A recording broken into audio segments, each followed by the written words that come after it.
तुम्ही पाहत आहात MCN न्यूज मराठी। लग्नाचे वय उलटूनही मुलांकडे चांगली नोकरी, शेती, उद्योग व्यवसाय नसल्याने लग्नासाठी मुली मिळत नाहीत। म्हणून आत्महत्या करणाऱ्या तरुणांच्या संख्येमध्ये दिवसेंदिवस वाढ होत आहे। दिनांक 20 एप्रिल रोजी तक्रारदार नामे श्याम वानखडे यांनी पोलिसांना सोनाळा येथे तक्रार दिली की त्यांचा चुलत भाऊ हरीश अरुण वानखडे याने त्यांच्या राहत्या घरी गळफास घेऊन आत्महत्या केली आहे। त्या रिपोर्टमध्ये त्यांनी त्यांच्या भावाच्या घरची परिस्थिती अत्यंत हलाखीची असल्याने व तो भूमिहीन असल्याने त्याने 2-3 वर्षापासून लग्नाची सोयरीक जमत नसल्या कारणाने त्याने आत्महत्या केल्याचे तक्रारीवर नमूद आहे। पोलिसांनी सोनाळा येथे अकस्मात मृत्यूची नोंद झाली असून पुढील तपास सोनाळा पोलीस करत आहेत। मुली व पालकांच्या वाढणाऱ्या अवास्तव अपेक्षांमुळे मुलांना लग्नासाठी मुली मिळत नसल्याने अनेक तरुण आत्महत्येसारखे टोकाचे पाऊल उचलत आहेत। ही एक गंभीर समस्याच म्हणावी लागेल। नुकत्याच काही दिवसांपूर्वी बुलढाणा जिल्ह्याच्या संग्रामपूर तालुक्यातील सोनाळा गावच्या 28 वर्षीय तरुणांनी लग्न जुळत नसल्याच्या समस्येतून आत्महत्या केल्याने ही समस्या दिवसेंदिवस गंभीर रूप धारण करत असल्याचे विदारक वास्तव या निमित्ताने समोर आले आहे। काय घटना घडली, काय सांगाल? आज 2 दिवस झाले, तारीख 20/4/2026 या रोजी 9:30 ते 10च्या दरम्यान अंदाजे तर त्यांनी सुसाईड केली। आम्हाला असा फोन आला। आम्ही जेव्हा आलो इथं पाहतो तो आम्हाला माहीत पडलं की बा आम्हाला फोन आला की बा त्यानं असं केलेलं आहे। त्याच्या घरी कोणीच नव्हते, त्याचे वडील पण बाहेरगावला गेलेले, कामाला गेलेले होते। त्याचा जो भाऊ आहे तो पण कामाला गेलेला होता। आई त्याची आहे ते पण बाहेरगावला गेलेली होती। त्याची वहिनी पण घरी नव्हती आणि त्याचं नाव हरीश अरुण वानखडे, राहणार सोनाळा, तालुका संग्रामपूर, जिल्हा बुलढाणा। हा 28 वर्षाचा होता। आता त्याची काय मानसिक परिस्थिती होती काय नाही हे आम्हाला काही माहीत नाही आहे। आणि तो कष्टाळू होता, मेहनती होता, 1 नंबरचा घरचा करता पुरुष तोच होता। आणि त्याच्या परिस्थितीमध्ये आम्ही त्याला 2-3 वर्ष झाले मुली बघत आहोत, पण त्याला काही मुलीवाल्यांच्याकडून नाकार आलेला आहे। ते मुलीवाले कोणी तयार होत नाही आहे। एक तर घरची परिस्थिती नाजूक आहे। पहिले तर त्याच्याकडे म्हणजे घर पण नव्हतं राहायला। नंतर त्यांनी भाड्याच्या जागेत काही दिवस काढले। त्याच्यानंतर त्यांनी स्वतःचं घर केलं आणि टिनाचं टपरं टाकून तो राहत होता। त्याचं 10वीपर्यंत शिक्षण झालेलं होतं। पुढे त्याची खूप इच्छा होती शिकायची, पण आर्थिक परिस्थिती ही त्याला आड आलेली आहे। त्याच्यामुळे तो शिक्षण घेऊ नाही शकला आणि शिक्षण नाही, बेरोजगारी आहे आणि कामाचं जे आहे तर आता हे माहीतच आहे, काम तर नाहीच आहे। काम मोलमजुरी करून पोट भरायचं, करता पुरुष होता, सर्व काही त्याच्या हातात होतं। आई वडील तर एकदम दुबळे आहेत आणि त्याच्यामुळे तो निराश होता। लग्न होत नव्हता, त्याच्या मित्राचे लग्न झाले, त्या लग्नात जात होता, पण त्यांना आम्हाला जाणवलं नाही काय आहे काय नाही, तो किंवा सांगत नव्हता। आणि या परिस्थितीत आजपर्यंत आपण पाहिलं असेल की बा शेतकरी आत्महत्या हे तर आहेच, कर्जबाजारी आत्महत्या हे तर आहेत, पण लग्नाच्यामुळे आत्महत्या केली ही तर पहिल्यांदा गोष्ट ऐकण्यात आलेली आहे। ही संग्रामपूर तालुक्यातली माझ्या हिशोबाने तरी पहिलीच गोष्ट वाटते की असं लग्नाच्या निराशामुळे त्यांनी हे टोकाचं पाऊल उचललं। हे खूप दुर्दैवी आहे। आणि मुलगा एवढा समोर होता की पुऱ्या गावामध्ये तो सर्वांच्या दुःखात सुखात सामील होत होता। याच्यामुळे परिस्थिती आहे की त्याला काय करा हे आम्हाला समजून नाही। आई वडील तर त्याचे बेशुद्ध पडलेले आहे, दवाखाना चालू आहे त्यांच्यासाठी, पण परिस्थिती एवढी गंभीर झालेली आहे याच्याकडे कुठंतरी जातीनं लक्ष द्यायला पाहिजे आता। कारण पुढचा उदरनिर्वाह कसं होणार ही आम्हाला काळजी पडली, कारण तो घरचा करता पुरुष होता। आणि लग्नाच्या निराशेतून तो जर अशा टोकाचं पाऊल उचलेल तर किती मुलं आहेत, पुढं काय होणार? कारण आतापर्यंत आपण जे पाहिलेलं आहे की बा शेतीची आत्महत्या झालेली आहे, शेतकऱ्यांना आत्महत्या केलेली आहे, कर्जामुळे आत्महत्या केलेली आहे। पण आजची तरुण पिढी ही जर अशा निराशामध्ये किंवा व्यसनाधीन होऊन जर आत्महत्या करत असेल तर हे खूप दुर्दैवी आहे। हे आपण कोणाला सांगूही शकत नाही आहे। खूप दुर्दैवी आहे। बोला काय हे मला समजत नाही आहे, कारण मी त्याचा मामा आहो, पण परिस्थिती एवढी गंभीर झालेली आहे की त्याच्या घरामध्ये बसासुद्धा वाटत नाही आहे। आजची परिस्थिती खूप आहे। हे त्याचे मोठे भाऊ आहे, वडील आहेत, हा त्याचा एक भाऊ आहे, एक लहान आहे, बहिणीचं त्यानं स्वतः लग्न केलेलं आहे। आणि आईची परिस्थिती आहे ती आई आहे, तिचं त्याला दवाखान्यात नेऊन आम्ही परेशान, दातखडा बसत आहे, बेशुद्ध पडलेली आहे। आणि त्याच्याकडे कुठं आर्थिक परिस्थिती आज काहीच नाही आहे। कशाचं टेन्शन घेतलं काय घेतलं हे आम्हाला काहीच माहीत नाही आहे।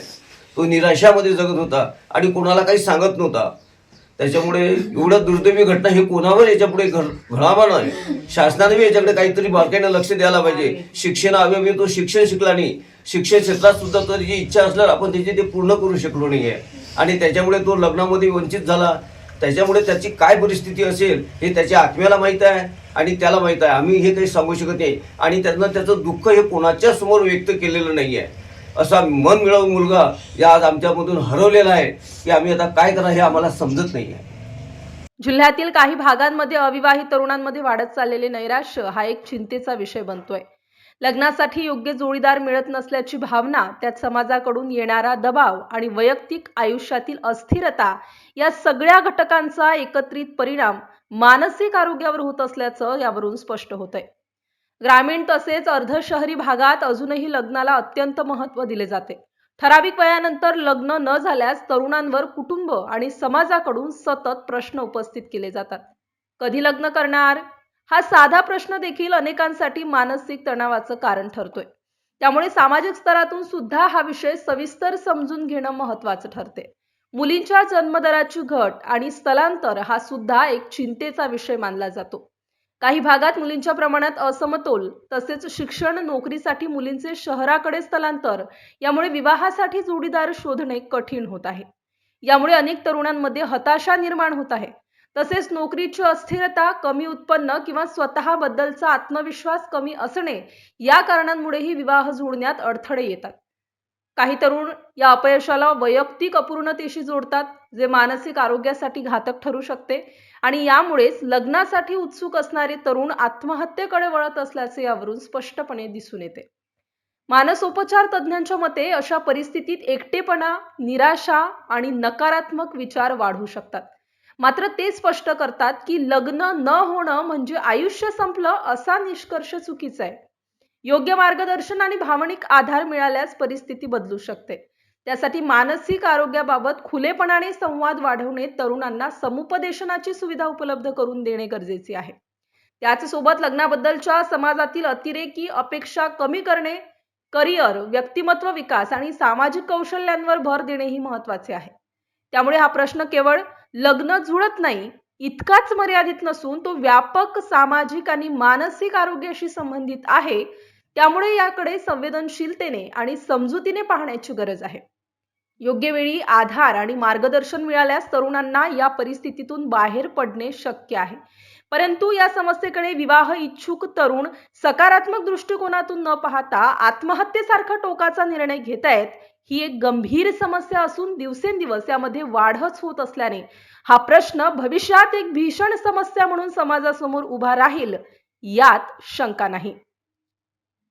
MCN न्यूज मराठीकरिता रवींद्र शिरस्कार, बुलढाणा.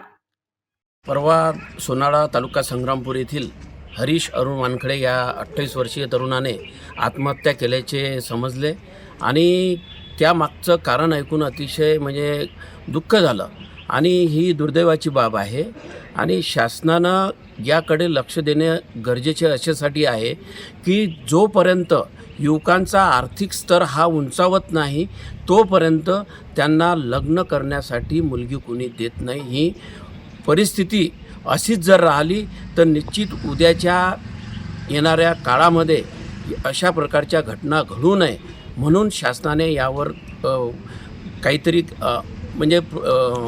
त्या युवकांची परिस्थिती, आर्थिक परिस्थिती कशी सुधारेल याकडे लक्ष देणं खूप गरजेचं आहे. कारण लग्नासाठी सतत मला त्यांच्या कुटुंबियाकडून बाहेरून असं समजलं की लग्न 3 वर्ष झाले सदर युवक हा मुलगी पाहत आहे, परंतु मुलगी त्यांना कोणी देत नाही.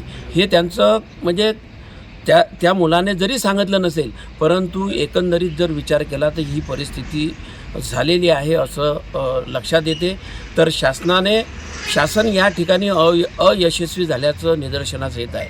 शासन सांगते की आम्ही मुद्रा लोन देतो, शासन सांगते की विविध बँकेकडून युवकांचा स्तर उंचावला पाहिजे, बेरोजगारी कमी झाली पाहिजे, नोकरी आम्ही देतो. परंतु अशी जर परिस्थिती जर या युवकांवर जर ओढवत असेल, लग्नासाठी जर आत्महत्या होत असेल, तर याच्यासारखी हे देशातील अतिशय दुर्दैवी घटना आपण समजायला पाहिजे.